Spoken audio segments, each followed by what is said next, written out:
Ya, shalom buat teman-teman semua. Hari ini saya akan kembali membagikan satu kebenaran firman Tuhan yang saya ambil dari kitab 1 Samuel ya. Nah, 21 April di bangsa kita, di bangsa Indonesia itu diperingati dengan hari lahirnya sang emansipasi wanita, yaitu lahirnya Raden Ajeng Kartini. Nah, tokoh Kartini ini sangat berjasa ya dalam memperjuangkan persamaan derajat antara kaum perempuan dan kaum laki-laki. Nah, tapi jauh sebelum lahirnya Raden Ajeng Kartini, di dalam Alkitab juga ada tokoh-tokoh wanita yang sangat menginspirasi dan sangat memberkati kita tentunya dengan keteladanan-keteladanan yang diberikannya. Ya, ada Esther, ada Ruth, ada Hana, dan masih ada banyak lagi tokoh-tokoh wanita di dalam Alkitab. Nah, hari ini saya akan membagikan satu tokoh wanita di dalam Alkitab, yaitu tentang Hana. Ya, nanti teman-teman bisa baca di dalam 1 Samuel pasal yang pertama sampai yang kedua. Nah, siapakah itu Hana? Hana adalah ibu dari Samuel, ya, istri kedua dari Elkana. Dan Hana ini seorang perempuan yang mandul. Dan karena kemandulannya ini, Hana banyak mendapatkan tekanan, baik dari madunya yaitu Penina, dan juga mendapat tekanan dari masyarakat. Nah, walaupun demikian, Hana terus berusaha dengan berdoa, dan Hana menyerahkan semua persoalannya kepada Tuhan. Ada 3 hal yang bisa kita pelajari dari Hana. Yang pertama adalah bahwa Hana seorang yang pantang menyerah. Nanti teman-teman bisa baca di dalam 1 Samuel. Ya, Hana seorang yang pantang menyerah. Hana di dalam hidupnya ya, dia hidup di zaman Israel, di mana waktu itu Israel mengalami yang namanya kesuaman rohani. Dan pada masa hidupnya Hana dia tidak mau berbuat sesuka hatinya, walaupun pada saat itu Israel tidak lagi memperdulikan Tuhan. Tetapi Hana, dia orang yang selalu menyerahkan setiap persoalannya itu kepada Tuhan. Hana tidak pernah menyerah. Ia terus berusaha dekat dengan Tuhan, dan ia tetap terus mengandalkan Tuhan di dalam hidupnya.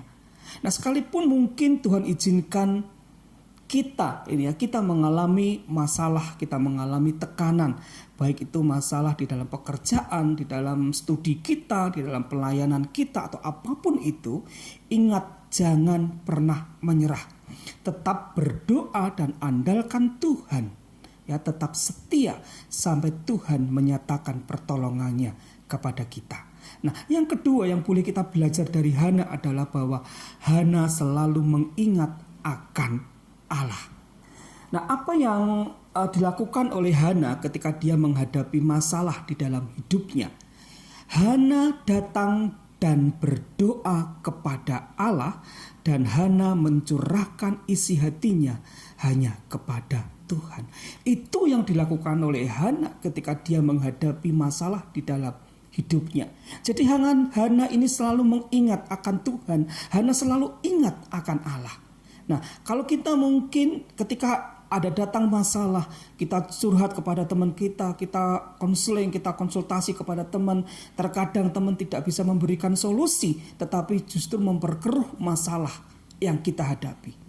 Tetapi kalau kita boleh belajar dari Hana, dia berdoa dengan jujur dan sungguh-sungguh di hadapan Tuhan. Dia tidak datang kepada orang lain, tetapi Hana datang kepada Tuhan. Ya, dia terus datang kepada Tuhan, dia terus berdoa kepada Tuhan, dan di dalam doanya itu dia bernasar kepada Allah. Ketika dia punya anak, dia ngomong, dia bernasar kepada Tuhan, anak itu akan diserahkan kepada Tuhan. Dan ini ditepati oleh Hana.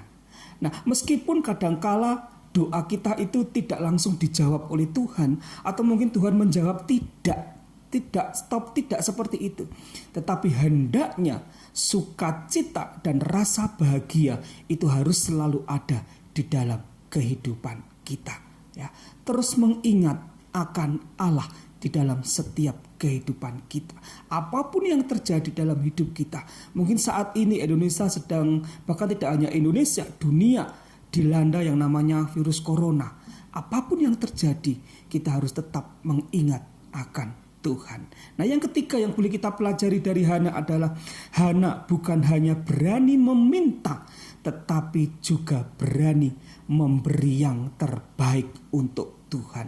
Nah, sebagaimana nasar dari Hana bahwa dia akan menyerahkan anaknya ketika dia diizinkan Tuhan untuk punya anak, dan itu diwujudkan, ya. Hana menyerahkan Samuel kepada Tuhan untuk dididik oleh Imam Eli.